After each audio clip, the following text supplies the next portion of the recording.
I'm about to show you a novelty that's never been played in a position that's been encountered by numerous grandmasters, including Zoltan Almashi, Laputian, lots of strong players. After queen takes d4, this is a side variation, by the way. Queen takes d4. Black has played just some weird moves, like perhaps d takes c, but all you have to do is play knight c6. And this pawn sacrifice has never been tried. But it is absolutely good. I'm not saying black is winning, but black's just completely taking over the initiative and has full compensation for the pawn. And I think the dynamic chances are definitely with black here. Now the critical position is after queen takes d5. You could exchange queens and possibly equalize, but the real move is queen to b6. This poses white some serious problems. Now, attacking b2 is very, very problematic. So, in this position, white has to find something good. And it's difficult to say what he should try. I think that queen d2 is the best. You can analyze it yourself. Now, after queen d2, black has a number of moves, and all of them involve moving this bishop on c8, except for the idea of possibly rook g8, which is sort of experimental. But basically, I've looked at all the moves, like bishop g4, bishop f5, bishop e6, bishop d7, choosing which one, so I can either move my rook to d8 or castle queenside on the queen actively. Bishop g4 is the most tempting because it prevents white from castling queenside. My analysis actually has concluded that the best move for black is the move bishop to f5. And this move is kind of like more centralizing the bishop g4 and also bringing in some ideas of playing this knight on b4 from c6, knight b4. So centralizing the bishop f5, the idea of knight b4, the idea of rook d8, black has a massive development advantage. Now, after knight to c3, there's a threat of knight d5, so we have to play e6. And now here, white should probably be brave and castle queenside. When in this position, black has a number of different moves. Bishop b4 is, I think, the best. You could simply play rook d8, but I'm not sure this actually puts more pressure on white's position. This bishop b4 move leaves white in a very awkward situation when he might not have anything better than just playing queen d7 check. But this is a completely hollow move with no follow-up. Queen d7 check, king f8. And now black has some really nasty threats in this position. And I think you'll find that you'd rather play black in this position any day of the week. Now, like, shockingly, this whole variation just hasn't been played by anybody at any level. And I'm not discounting like lower rated games. It's unbelievable. Anyway, queen takes d4 is kind of a rare move. What we should really be expecting from white is the better move, e takes d4. Now here again we have a choice. And, no, I shouldn't say that. Here we definitely should play the move knight to c6. On the next move we have a choice. Now, white has several different moves. The only one which is good is knight to c3. A friend of mine recently had a game where the opponent didn't know what he was doing, and he played the move knight f3, which is generally not really played. After knight to f3, black in this position simply played the move bishop g4. And it was very interesting. In that game, black got a huge advantage after c takes d. Bishop takes f3. White probably should have played g takes f, but didn't like the pawn structure, of course. And got a very good game after queen takes, knight takes d4. Here black has an excellent active game with a slight advantage. But this is really very rare. Knight c3 is the best move. And here's our critical position now. Honestly, I'm not really sure. I think that d takes c is good. This is good. But it gives up the center a little bit, and I think that, you know, some players might not be comfortable with that.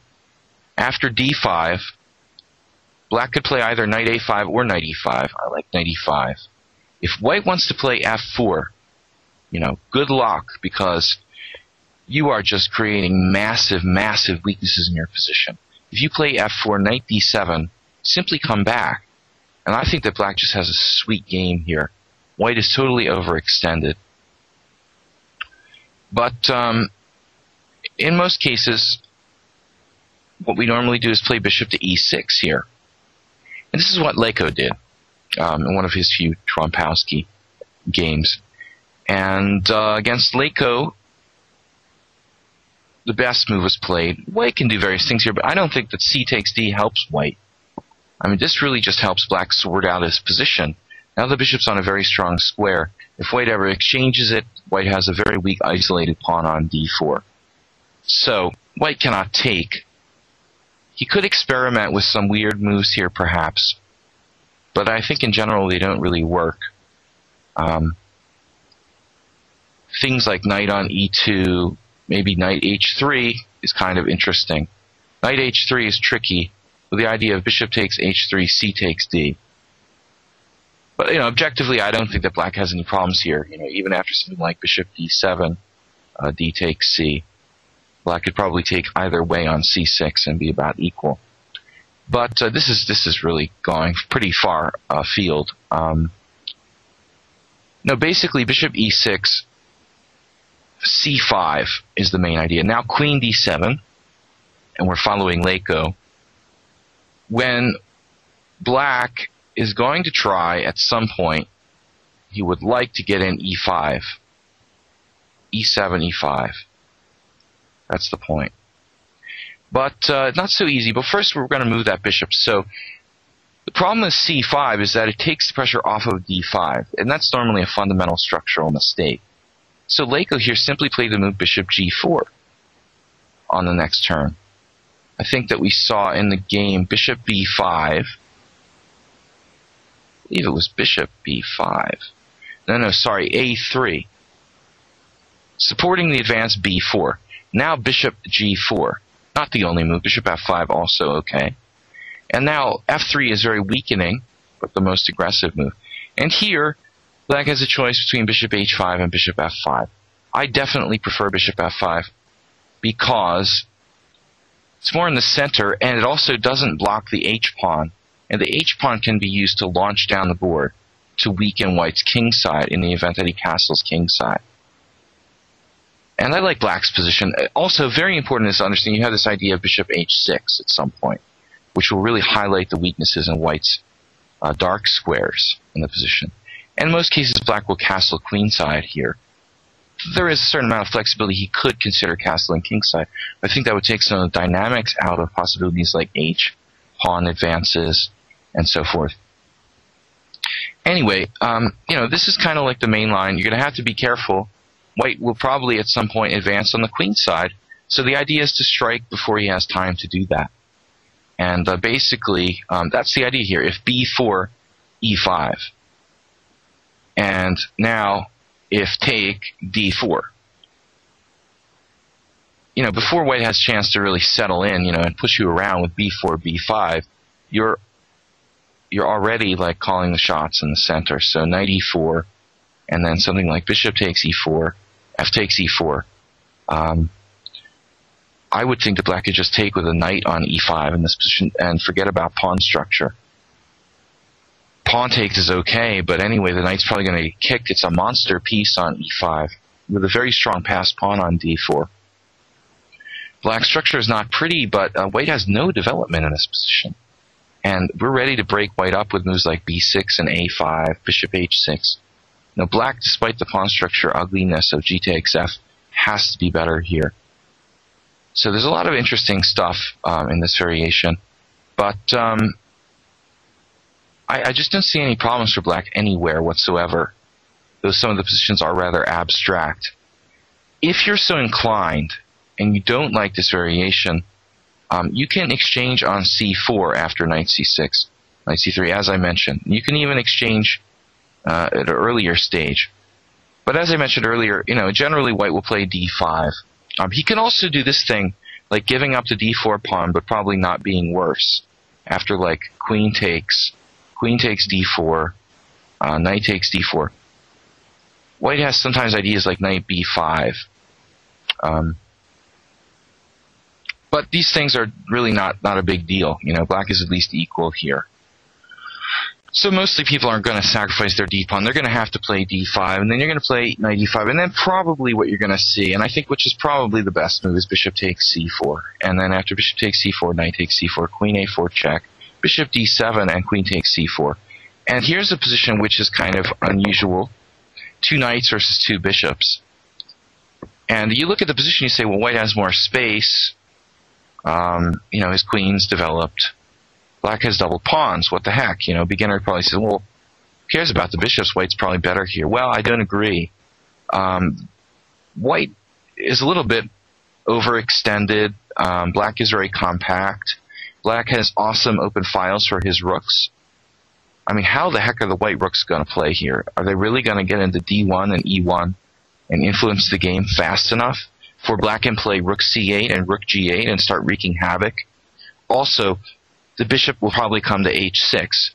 The queen will probably come to b6. And that's probably a good starting move. Either queen b6 or rook c8. I think rook c8 is even more active. And then after something like queen d4, well, I mean, black could play anything, including the queen exchange, queen b6 here. But, are we really going to worry about our pawn on a7? I suppose we could, and play just queen a5. I have no doubt that queen b6 is like at least equal.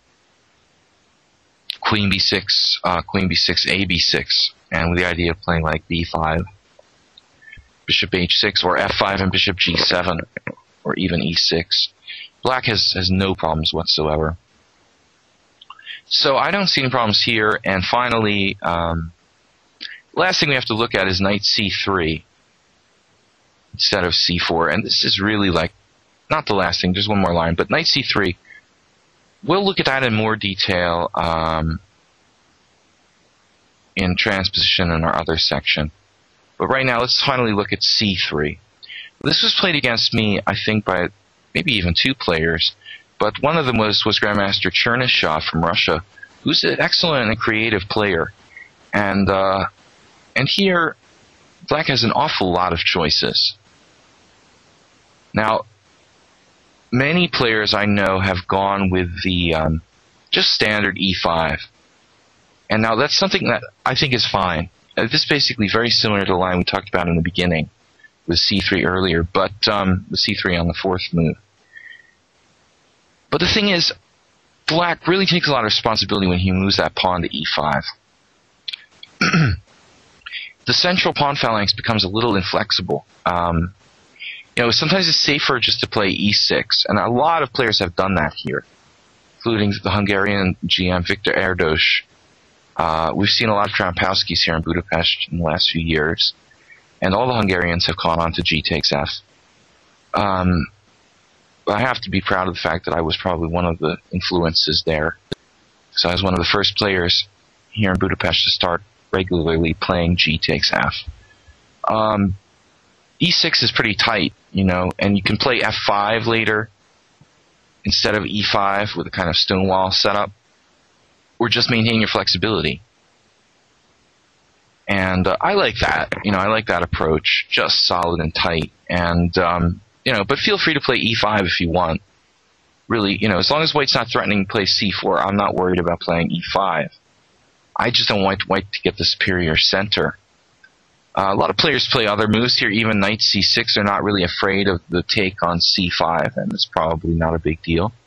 Another interesting move I think I played against Chernyshov, queen b6, threatening to grab the b2 pawn. This is kind of a standard theme, and I think that Chernyshov probably played queen b3. I think I also had this position against a strong player from Vietnam, Nguyen Trounced. Both those games I was able to draw against 2 super strong players. White just doesn't have anything here. After something tight like e6, some point, you can exchange on d4, preferably after the white knight has moved to d2. Once you see the knight move to d2, you can exchange on d4. White will probably take with the e-pawn. We'll get this kind of structure. We never really have to worry about queen takes b6. It's a classic Lasker like pawn structure. Capablanca also won some famous games with queen takes b6, a takes b6. We just play b5, bishop d7, and b5, and use the pawn like a spike.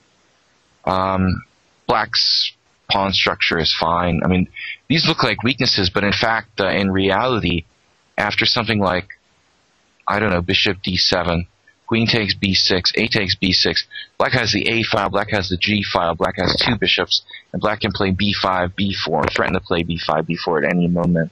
And you can also play b5, b6, just control all the squares. The fact that black has isolated pawns and doubled pawns, what does it matter if white cannot attack them? And all the black pieces are very active. So this c3 thing is really just nothing for white, and poses no threat whatsoever.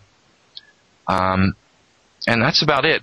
Knight c3 is another possibility, but I think we'll just put this into my other later installment on the series, because we're going to have to talk about, among other things, bishop g5, d5, knight c3 anyway.